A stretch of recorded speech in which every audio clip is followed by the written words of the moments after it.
Nananawagan po ako sa lahat ng mga nanay dyan na nagtatrabaho at malayo sa mga anak ninyo.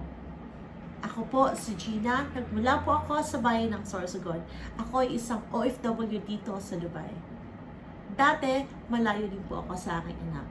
5 taon po nawalay sa aming magkasawa.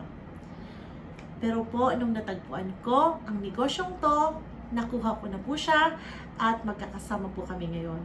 Masaya at naalagaan ko siya, ang aking mag-ama, at napapatakbo ko po ang aking negosyo. Nagagawa ko po ang negosyong ito kahit saan man po ako pumunta sa tulong lamang ng aking laptop, cellphone, at of course, wifi. Sa ngayon po nandito ako sa bahay at katatapos ko lamang po ng gawaing bahay at nagkaroon ako ng pagkakataong ibahagi ito sa inyo. So kung kayo po ay isang taong may desire po ng pagbabago sa buhay, makasama niyo ang inyong mga pamilya,